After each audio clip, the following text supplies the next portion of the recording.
Represent. My favorite fangirl band that I've had on the show so far. I've seen a lot of bands, and you guys have stuck and struck a chord with me, man. I can see the lights anytime. We always love hanging out with you and talking to you. Officially or unofficially, if you know what I'm saying.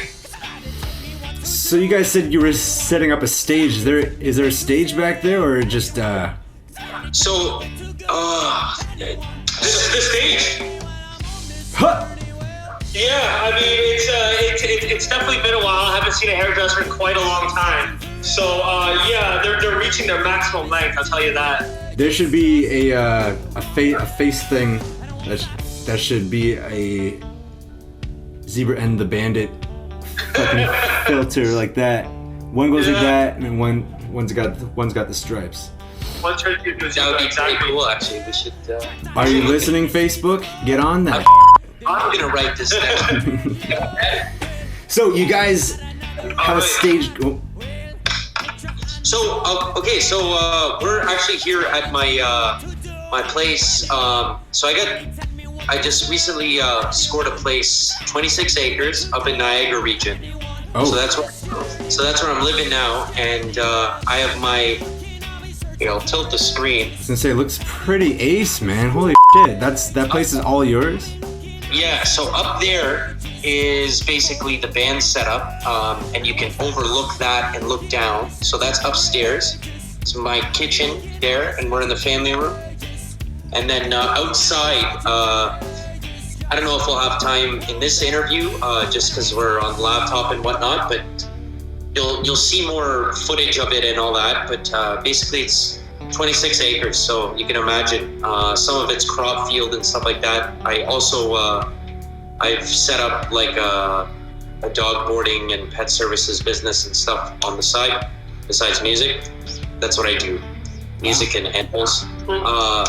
Yeah, it's been difficult to stick to the regular schedule stuff that we had before going into it, like before March. Jamming, yeah. So yeah, with jamming and but thankfully, like we weren't really in performance mode, and we've been actually in writing mode. So it's kind of been almost and recording mode, right? Yeah. So we've been recording new music, and you're going to be hearing a lot more of that stuff coming out. And we've been doing it all ourselves, and then we're also working on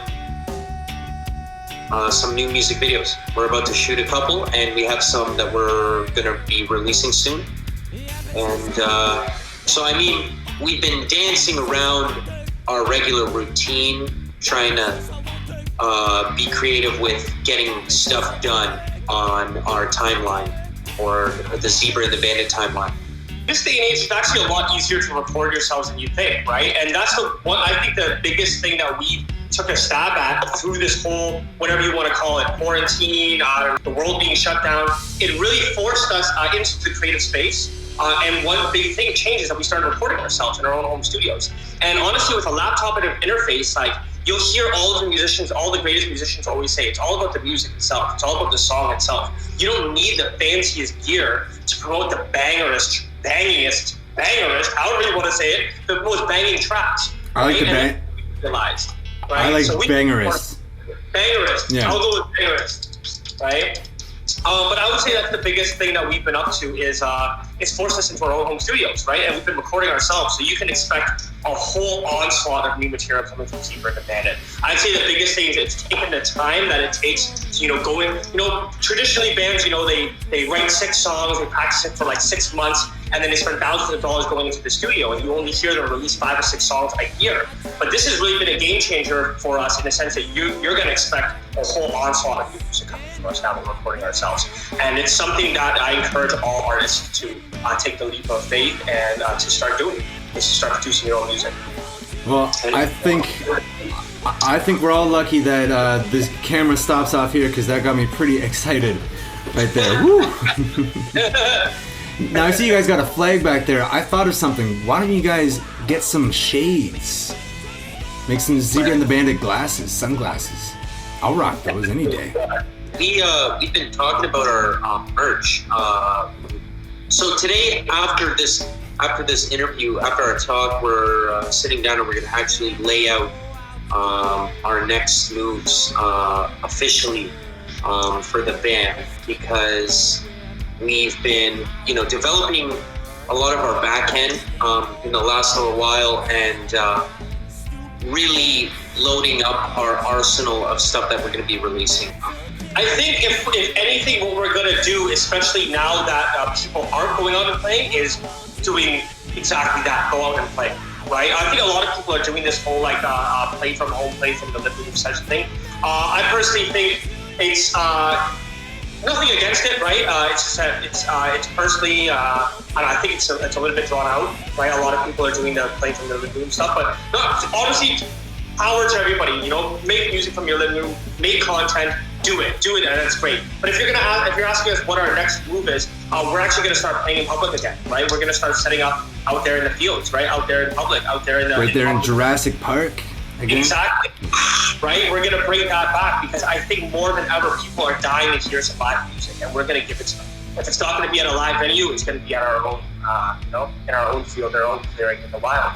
Right, so come see us in the wild. In the wild. I think a personal cream dream of mine is if you guys played like a zoo show, like if you got like Wolfmother and like other animal named bands all together doing like a zoo, because you're saying you like doing you're working with animals and stuff. You just got like a whole bunch of animal named bands together and did like a whole party that way, like a zoo down or something. Oh yeah, those are always fun. We're just two guys, the band's three guys, and we pretty much do everything ourselves, self-funded, self-managed, self-everything. So and you got a merch site with some sexy girls wearing the booty shorts. I apologize if that's any of your girlfriends, but no. We're in the midst of planning our performance game again, because we do have all the equipment necessary to set up a show. We get set up at an Esso gas station. We get set up in the middle of Dundas ourselves. We don't want or need permission from, let's say, a venue or the government to perform. So we're just trying to figure out what the safest Toronto Zoo in the Tiger Cave. Yeah. Carol Baskin. I hear Tiger now, and Tiger King, man. I know, it goes there. I went there too, as he said, zoo. So I think in terms of making a venue, you mean like the road setup, Zebra and the Bandit, play in the streets. There's a couple of really key spots that are, just cornerstones of Toronto. Kensington Market, first of all, is one of them. Shout out to El Gordo's Fine Foods, right by the churros and empanada spot. Churros, right? And empanadas. You got to try El Gordo's empanadas. I actually ran a empanada. Sorry. Right? Empanada. Honestly, best empanadas in the city. Shout out to Kensington Market. Shout out to El Gordo's and Alfonso's. I actually ran a juice stand there for several years, and it became home to my heart. So Kensington Market is not only home to my heart, but home to many Torontonians. I think that's the number one spot where we play often. That's where we did Bandit Birthday Bash. Pedestrian Sundays, you can always catch us out there on the streets. So that's one place that's always home to our hearts. And then there's obviously all the other given ones of Toronto where you gotta hit up. Dundas Square, Woodbine Beach, Bellwoods, if John Tory's not there, Hartford marching on everybody's mellow. I love you, John Tory. No, I don't. Get in that circle. No politics. Anyway, Hyde Park's obviously another good one. There's all the big Toronto spots. What about Toronto Island? What about the new beach? You guys just have your guitar covering your thing. You're behind the drums.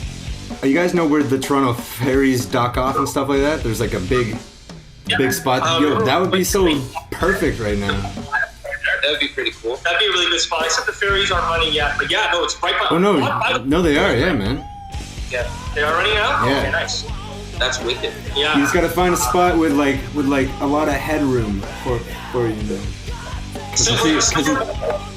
Somewhere by the water. So that's on board for me. I'm on board with that. Chorus Way, right outside the Chorus 102.1 The Edge building. That way, you can get their earworms in their ears as well, because I see a lot of performers outside. They're just outside of a 102.1 The Edge doors, right in front of the water, right in front of everybody. There's a huge crowd. Yesterday, there was a huge crowd of a guy doing Despacito, the guy who fakes the guy who fakes it on the accordion on the subway. That guy had a huge crowd the other day.